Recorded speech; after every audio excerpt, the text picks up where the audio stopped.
पर आज़ाद उम्मीदवार 25,734 वोट लेकर आगे बढ़ती दिखाई देती हैं अंबर मजीद, जबकि उनके बरक्स दूसरे नंबर पर बहादुर खान पीपल्स पार्टी से 23,240 वोट लेने में कामयाब हुए हैं। और यहाँ पर अंबर मजीद आगे बढ़ती दिखाई देती हैं। गैर हतमी गैर सरकारी नताइज ABN न्यूज़ की स्क्रीन पर NA 230 कराची मलीर की बात करें तो आगा रफीउल्लाह पीपल्स पार्टी से आगे बढ़ते दिखाई देते हैं और इन्होंने 30,601 वोट हासिल किए हैं, जबकि उनके बरक्स डॉक्टर मसरूर सयाल ने आज़ाद उम्मीदवार के तौर पर 23,073 वोट हासिल किए हैं। हल्का है NA 230 कराची मलीर का, जहां से आगा रफीउल्लाह ने 30,601 वोट हासिल किए हैं और वो आगे बढ़ते दिखाई देते हैं। और उनके बरक्स हैं डॉक्टर मसरूर सयाल इंडिपेंडेंट आज़ाद उम्मीदवार 23,073 वोट लेकर दूसरे नंबर पर मौजूद हैं।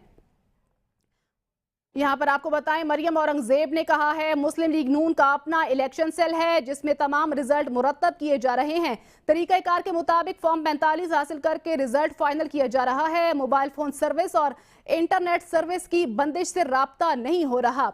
मुस्लिम लीग नून मैदान से भागने वाली जमात नहीं है। NA 119 और BB 159 में मरियम नवाज जीत रही हैं। अभी तमाम हलकों के 10 से 15% नताइज आए हैं। अपडेट कर रहे हैं मरियम औरंगजेब की जानिब से जो बयान जारी किया गया है उसके हवाले से उनका जो बयान है, उन्होंने कहा कि मोबाइल फोन सर्विस और इंटरनेट सर्विस की बंदिश से राब्ता नहीं हो रहा है। मुस्लिम लीग नून का अपना इलेक्शन सेल है जिसमें तमाम रिजल्ट मुरतब किए जा रहे हैं। उन्होंने मजीद कहा कि तरीक़ाकार के मुताबिक फॉर्म 45 हासिल करके रिजल्ट फाइनल किया जा रहा है। मोबाइल फोन सर्विस और इंटरनेट सर्विस की बंदिश से राब्ता नहीं हो रहा।